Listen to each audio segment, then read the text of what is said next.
ఇక్కడ మేము అడగదలుచుకునేది ఒకటే, తెచ్చిన డబ్బులంతా ఎక్కడికి పోతున్నాయి? ఈ ప్రాంతంలో అభివృద్ధి పేరుతో తీసుకొని వస్తున్న నిధులు ఇక్కడ అభివృద్ధి జరగటం లేదు. అది జరగకపోగా ఇంకా భూమి కావాలి, భూమి కావాలి, భూమి కావాలి అన్నారు. మీరు చేస్తున్న దానికి చూస్తుంటే ఇటువైపు నెల్లూరు సరిపోదు, ఇటువైపు చూస్తే భీమవరం వరకు కూడా భూములు సరిపోవు. మేము కోరుకునేది ఒకటే, మేము ఈ ప్రాంతానికి వ్యతిరేకంగా కానీ ఇంకో విధంగా కాదు, ఇక్కడ చూపిస్తున్నటువంటి శ్రద్ధ మిగతా ప్రాంతాల మీద చూపించండి. అన్ని ప్రాంతాలు సమతుల్యంగా ఉండాలి అనేది మేము కోరుకుంటుంది.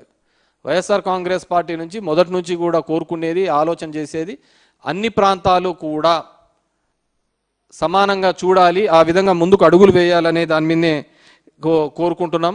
ఈరోజు ఇంకా జనాలను మభ్యపెట్టే కార్యక్రమం చేయొద్దండి. ఇప్పటికే మీ సూపర్ 6 హామీల వల్ల మోసపోయినాం, దగాపడ్డాం. ఇప్పటికీ కూడా ఇంకా అంతా బాగుంది, కేవలం మీరు అటెన్షన్ డైవర్స్ కోసము ఏదో ఎక్కడో దోపిడీలు గొడవలు చేయడము, కేసులు పెట్టడము, దీనిల మీద చూపిస్తున్న శ్రద్ధ పరిపాలన మీద చూపించడం లేదు. పరిపాలన మీద మీకు అస్సలు కంప్లీట్గా అబ్జల్యూట్గా ఫెయిల్ అయినారు. మీరు చూడండి, ఎక్కడైనా కావచ్చు, మీరు జరుగుతున్న ప్రతి క్రమంలోనూ కూడా దౌర్జన్యాలు, దోపిడీలు. కోడినికి వస్తే కేసు అంటారు, గొర్రెనికి వేస్తే కేసు అంటారు, మనుషుల్ని చంపితే కూడా వాళ్ళని పెద్దగా శిక్షించలేని పరిస్థితిలో మీరున్నారు. కాబట్టి ఈరోజు వైఎస్ఆర్సీపీ తరఫున ఒకటే మేము అడుగుతున్నాం, అన్ని ప్రాంతాలు సమగ్ర అభివృద్ధి చేయండి. కేవలం పేపర్ల మీద కాదు, ఫీల్డ్ లెవెల్లో అభివృద్ధి చేయాలి. ఈ రిపబ్లిక్ డే రోజు, 77th రిపబ్లిక్ డే రోజు ఇప్పటికైనా మీరందరూ కూడా, ఎందుకంటే ఎవరైనా ప్రెస్లో రాస్తా అంటే, ప్రెస్లో మాట్లాడుతూ ఉంటే వాళ్ళను జైళ్ళల్లో వేస్తున్నారు. ఎక్కడ ఏ దాని మీద ఉందో నాకు అర్థం కావటం లేదు. ఇంకా 77 సంవత్సరాల స్వతంత్ర భారతంలో ఇంకా ఈ అరాచక పాలన ఏంటో నాకు అర్థం కావటం లేదు. ఇంకా మభ్యపెట్టడం, మోసం చేయడం, ఒక నెరేటివ్ని బిల్డప్ చేసి దాని మీద ఎస్టాబ్లిష్ చేసుకుంటూ పోతుంది ఈ ప్రభుత్వం. డెఫినెట్గా ఇప్పటికైనా మానుకొని రాబో కాలంలో ఖచ్చితంగా ఈ రాష్ట్రం యొక్క సమాభివృద్ధికి తోడ్పడాలి. ఎందుకంటే మీరు ఎప్పుడు జగన్మోహన్ రెడ్డినితో కంపేర్ చేస్తూ అంటారు, అతనేంది నాకు ఇది ఇదని. మన లోకేష్ పోయినప్పుడు కూడా అంటాడు ఏడుపు కొట్టు బ్యాచ్లు. ఎవడు ఏడుపు కొట్టు బ్యాచ్లు? మీరు కాదా ఏడుపు కొట్టు బ్యాచ్లు? పొద్దున్న లేచిన నుంచి జగన్మోహన్ రెడ్డి మీద ఏడ్చేది మీరా మేమా? ఏడుపు కొట్టు బ్యాచ్లు మీరు. ఇప్పటికి 2 సంవత్సరాలు అయితే అంటుంది, ఏ రోజైనా జగన్మోహన్ రెడ్డి పేరు చెప్పకుండా మీరు మాట్లాడిన సందర్భం ఉందా? మీరు ఈ ప్రాంతంలో చేసిన అభివృద్ధి కానీ, ఈ ప్రాంతంలో చేసిన ఈ పనిని నేను చేశాను, ఈ అభివృద్ధి నేను చేశాను, ఈ కాలంలో సంక్షేమం ఇది చేశాను చెప్పుకునే కాలం ఉందా? లేదు కదా. ఇంకా అదే ఏడుపే. ఎవడో కట్టిన హైదరాబాద్ నేను కట్టించానంటారు, ఎవరో చేసిన దానిలోకి నేను చేశామని అంటున్నారు. నువ్వేం చేసావు? ఉమ్మడి ఆంధ్రప్రదేశ్లో 9 సంవత్సరాలుగా ముఖ్యమంత్రిగా ఉన్నావు. ఉమ్మడి ఆంధ్రప్రదేశ్ అంటే ఈ ప్రాంతం కూడా వస్తుంది కదా, కేవలం హైదరాబాదే కాదు కదా వచ్చేది, ఈ ప్రాంతం కూడా వస్తుంది. మరి ఈ ప్రాంతంలో ఉమ్మడి 9 సంవత్సరాలు నువ్వేం చేసావు? విజయవాడకి ఏం చేసావు, గుంటూరుకి ఏం చేసావు, అమరావతికి ఏం చేసావు, శ్రీకాకుళం చేసావు, గోదావరి జిల్లాలకు ఏం చేసావు, రాయలసీమకి ఏం చేసావు? మీరు ఏ పని చేయకుండా మా జగన్ మీద, మా నాయకత్వం మీద ఏడుపు కొట్టు మా ఎందుకు? పొద్దున్న లేచిన నుంచి ఇదే ఏడుపే కదా మీరు చేస్తాండేది. మేము ఎందుకు ఏడ్చినాం? మేము చేసిన పనిని కూడా మీరు తీసుకొని పోతున్నారు క్రెడిట్, మీరు మీ దాంట్లో అకౌంట్లో వేసుకుంటున్నారు. మేము మొదలుపెట్టిన పనిని కూడా మీ క్రెడిట్లోకి వేసుకుంటున్నారు. ప్రతి ఒక్కటి కొత్తగా మీరు తీసుకొని వచ్చిన సంస్కరణలు అంటూ ఏమీ లేవు. మన గ్రీన్కో దగ్గర ఇండస్ట్రీస్ దానిలో మేము తిన్నారు, దావోస్కు పోయినాం, గ్రీన్కోతో అగ్రిమెంట్ అయినాం. ఏమి ఏడ్చిరు మీరు? గ్రీన్కోలో తెచ్చడానికి ఎంత దూరం పోయినారు ఆ దావోస్కని. మరి మీరెందుకు పోయినారు? మీరేం తెచ్చారు? అది టూర్ విజిట్కి పోయినట్టు పోతున్నారా? కాదు కదా.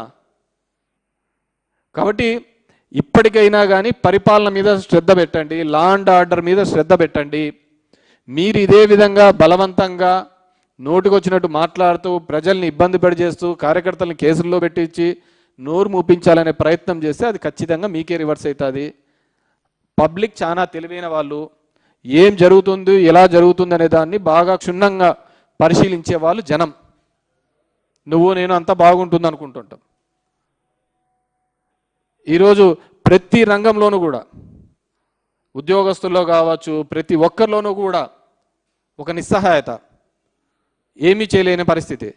ఎవరైనా ఏమనంటే కేసులు పెడతారు, ఇంకోటి పెడతారు, ఒక భయం మధ్య బతుకుతున్నారు. మీరు జగన్మోహన్ రెడ్డి గారు బర్త్డే జరుపుకుంటా అంటేనే తట్టుకోలేకపోతున్నారే. ఈసారి అసలు ఎవరు ఏగాని లేదు, గ్రామాన్ని వాలంటీర్లుగా చేసుకున్నాను. అది మీకు రిఫ్లెక్ట్ కావటం లేదా? కాబట్టి దయచేసి ఈ ఏడుపు గొట్టలు మాటలు తగ్గించుకొని మా మీద ఏడ్చేది కాదు. మీకు అధికారం ఇచ్చినారు, ఎప్పుడూ లేనంత విధంగా మీకు ఈ రాష్ట్రంలో ఒక మ్యాండేట్ ఇచ్చినారు. ఆ మ్యాండేట్కి తగ్గట్టుగా రిజల్ట్ చూపించండి, ఆ మ్యాండేట్కి తగ్గట్టుగా పని చూపించండి.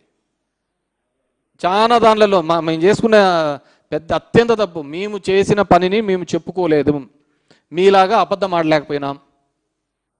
మా దరిద్రానికి ఏంటంటే అప్పుడు కోవిడ్ కూడా వచ్చింది, అక్కడికి పోయి శంకుస్థాపన కూడా చేయలేని పరిస్థితులలో ఎందుకంటే జనాలందరినీ కలవలేక ఇక్కడ నుంచి మనం అన్నీ ఆపరేట్ చేసినాం.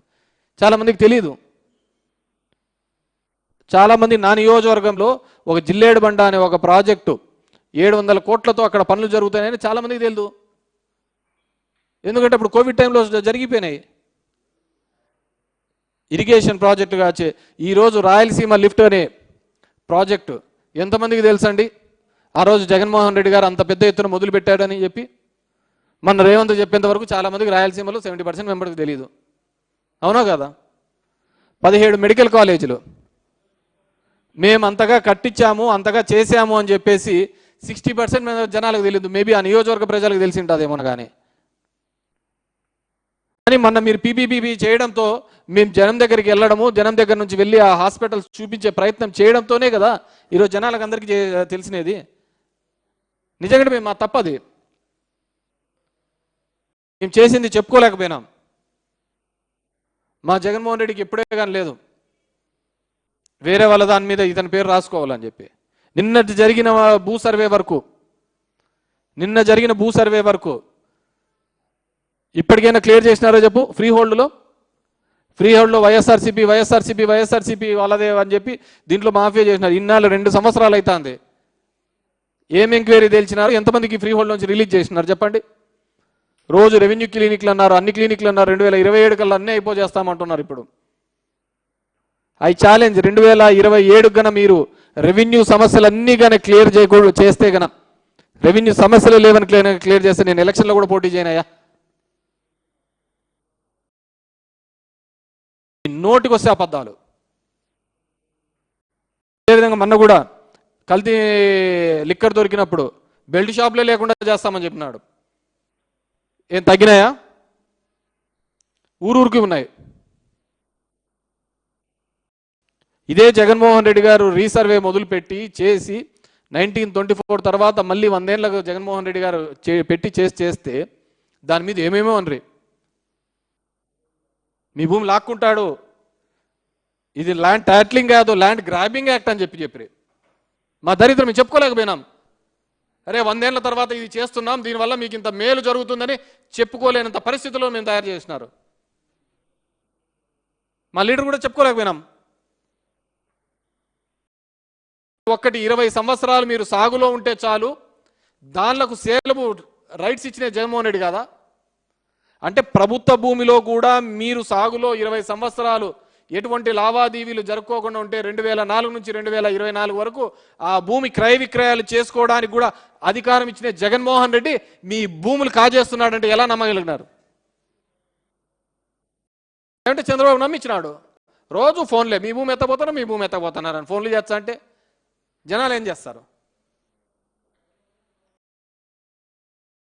మీకు కూడా సగం మందికి తెలియదు.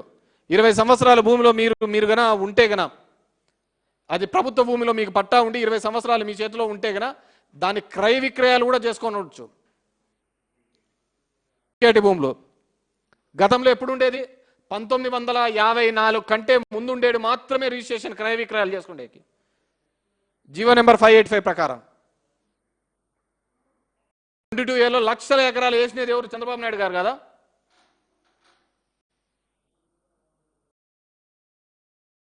చంద్రబాబే కదా. దాన్ని 2016లో వేసినది చంద్రబాబు నాయుడే.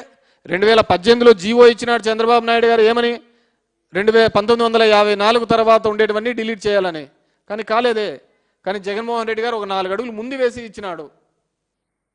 20 అడుగులు సాగులు ఉంటే మేము ఇచ్చిన 31 లక్షల పట్టాలకయ్యా 10 సంవత్సరాల తర్వాత అమ్ముకోవచ్చు అని చెప్పించినారు.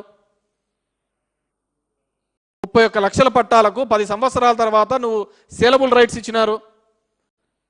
అలాంటిది జగన్మోహన్ రెడ్డి నీ భూములన్నీ కాజేస్తాడు. ఎవరు కాజేస్తున్నట్టు? నీకు అమ్మేదానికి కొనేదానికి ఒక రైట్ హక్కును కల్పించి ఒక చట్టం తీసుకొని వచ్చిన జగన్మోహన్ రెడ్డి మీ పట్టా ల్యాండ్ సొంత ల్యాండ్ను కాజేస్తామంటే ఎలా నమ్మినారు?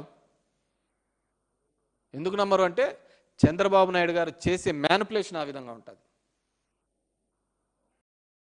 ఒక నెరేటివ్ని బిల్డప్ చేయడం, కింది నుంచి అదే.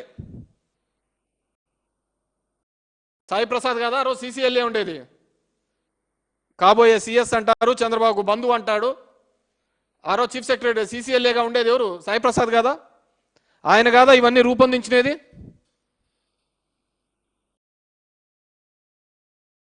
బౌండరీస్ ఉండాలి, ఏ విధంగా ఉండాలని చెప్పి మా కర్మ అంతే.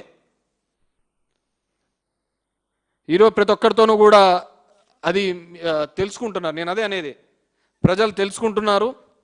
మార్పు ఖచ్చితంగా మొదలైంది. ఆ మార్పు ఖచ్చితంగా కూటమి వినాశనానికి ఉంటుంది. రాబో రోజులలో ఇంకా జనాలకు ఎవరు తెలియజేస్తున్నారు ఏది మంచి ఏది చెడు అంటే అది చంద్రబాబు నాయుడు తెలుగుదేశం పార్టీనే తెలియజేస్తుంది. ఎందుకంటే మీరు కొత్తగా చేయటంలే, మాది మీరు కొట్టేలా క్రెడిట్ తీసుకోవాలనే ప్రయత్నం చేస్తున్నారు కాబట్టి జనాలకు తెలిసిపోతుంది.